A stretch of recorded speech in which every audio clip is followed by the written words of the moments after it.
still March 14th.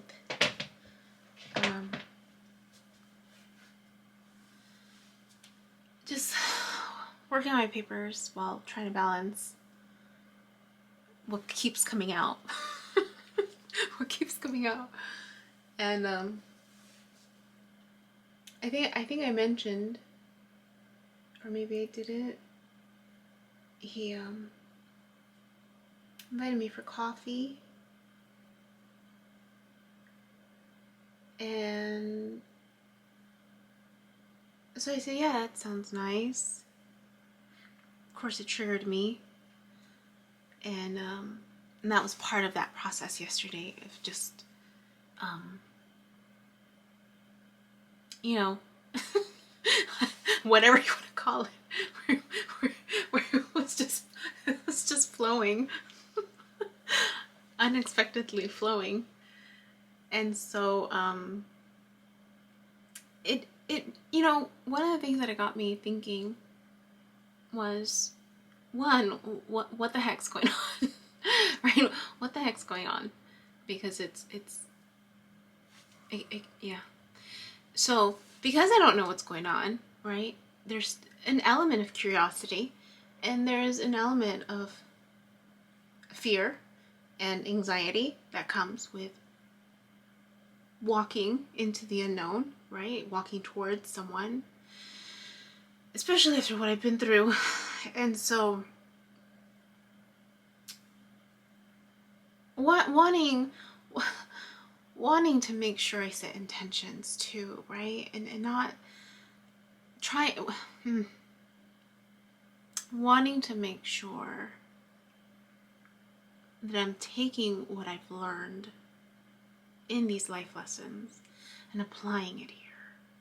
Really, because that was the other thing that I was thinking about. I'm like, what life lesson am I gonna learn here?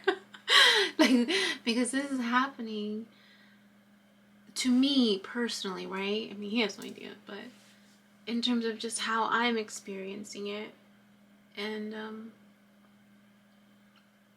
it's a little unsettling in the sense of just like, because it's something new, and all this is coming out, and unexpectedly, and then trying to balance that with work and these papers that are due that I didn't get to do because I was so hung up on what was happening in the moment that needed my attention. I gave it the attention that it needed. And so what was I gonna say? Oh yeah, well, just that element, this whole process of listening, right? Listening to your intuition, listening as you walk into the unknown, trusting yourself in the process, that you'll know what to do, right? If things get uncomfortable or don't feel right, you know, you can always change your mind, right? One of the biggest lessons I learned was that you can always change your mind. And so, so with that said, part of what happened yesterday that I didn't share in the other video was that it really, a lot of it was evoked by continuing to have imagining conversations with him. And after that coffee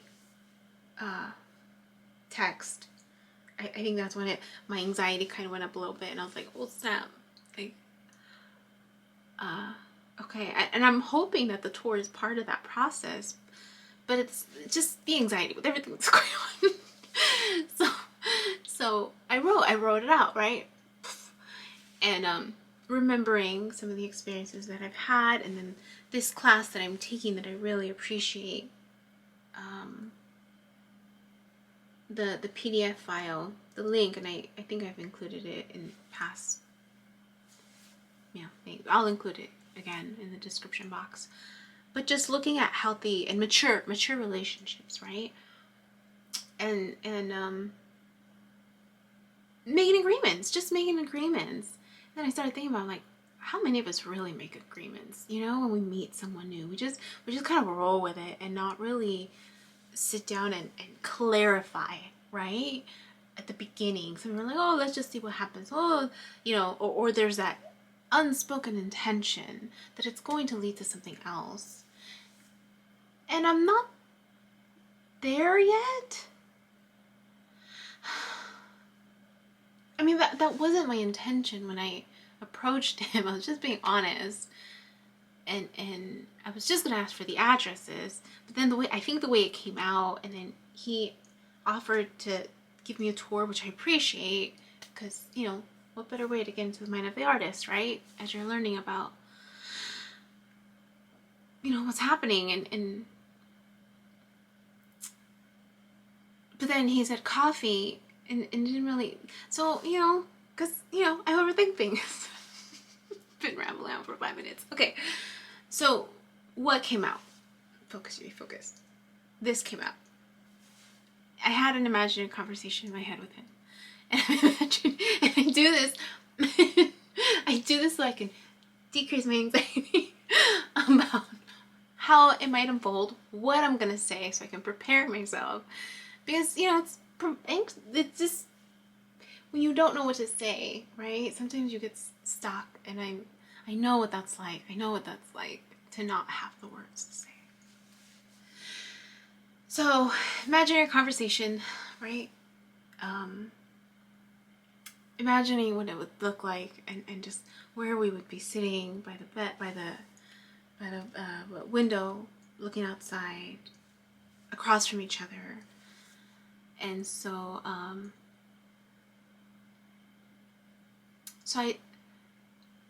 so in this process, I was thinking that I would bring this up. I would bring this up in conversation about clarifying the intentions, setting agreements for what would come, while still being open to what would come. And to a certain degree, I think it would just help me feel less anxious, less tense of just the unfolding of it, right? And really, I mean, the whole point for me is to continue to be authentic to me without any looming expectations of where it can go. So I'm imagining myself having this conversation with him and wanting to create agreements with him, and then at some point realizing, because I carry everything in my bag, so, I carry Post-its, and so I took out, I'm like, let's write what we agree, our terms of agreement on Post-its, because I haven't had Post-its. So this one is called Post-it agreements. And because it's still a work in progress and we haven't technically had this conversation in real life, it's still just in my head, I put labor started yesterday, March 13th, 2022, birth, ... because I still have to work on it. But it's dedicated to the new beginnings of relationships, when the anxiety takes over, so you have imaginary conversations in your head about setting intentions and agreements as you move forward. Sitting inside the coffee shop, you across me across you. You ordered none of the blanks. I have no idea what he's going to order. I'm planning on asking. So I asked for ginger root or dandelion tea with soy milk and cinnamon, but they didn't have any. So I asked for hot water with a little bit of soy milk and took out my own tea bags from my purse as I left. And then there's a gap. And then I wrote down what intentions I wanted, and proposing that to him to see what he'd say, right? And then giving him the opportunity to add to it as well, or take from it, or modify it. So here's what I have. We have the right to agree to disagree. We have the right to change our minds. We have the right to give space when it is needed. We have the right to perceive pain as healing before the expansion of love. We have the right to friends first and friends last, because sometimes guests come first. We have the right to complete transparency and honesty, even if it hurts. We have the right to late-night conversations and early morning messages. We have the right to become expansions for others. We have the right to be chaotically organized, beautifully messy as we want to be. We have the right to expand and retract as often as needed for balance. We have the right to expand with or without each other. We have the right to take care of ourselves first. I do me and you do you. We have the right to walk away with no hard feelings if this doesn't work out. We have the right to laugh at ourselves and be playful. We have the right to modify this list as time goes on. So that's what I've come up with so far. And it's 2:22. I guess I'll just keep adding. And really, my intention is to be friends first. Is to really be friends first, because that way, whatever happens, however it unfolds, we can always come back to that. And then there's no pressure of like, you know, doing the traditional stuff. It's more like we can just be us, right? I'm me and him, he, and if that's how he identifies, I think so. And, just taking it from there. And, if it, there was another poem that I started.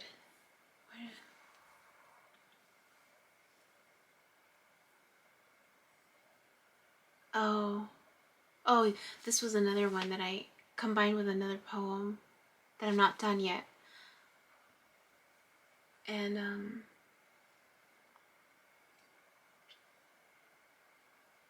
of just the experience that I was having, and in it there's a line. Coffee sounds nice, but let's get to know each other first. If it evolves into something else, and into something else, it will evolve. But let's be friends first. Yeah, so that's where I put it. But anyways, just, yeah, I think it's just gonna ease my own anxiety. And be honest, right, about where I'm at.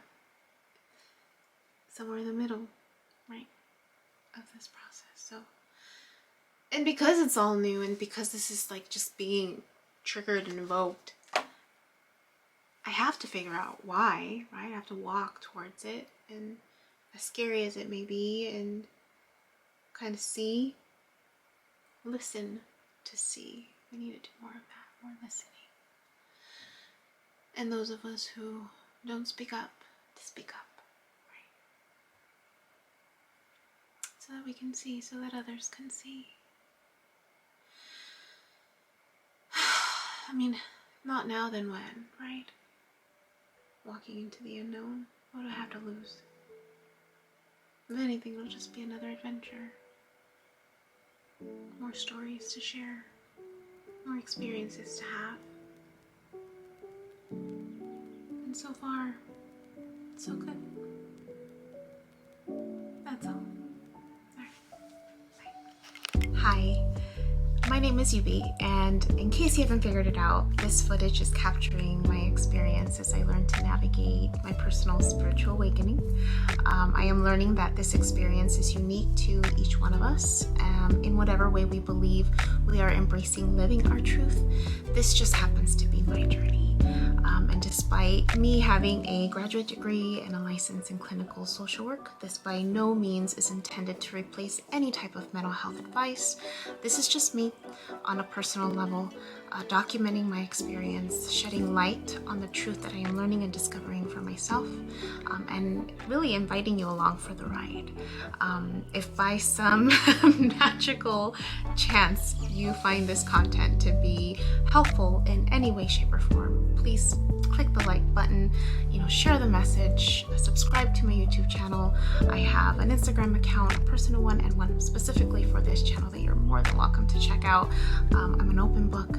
I have also created t-shirt designs.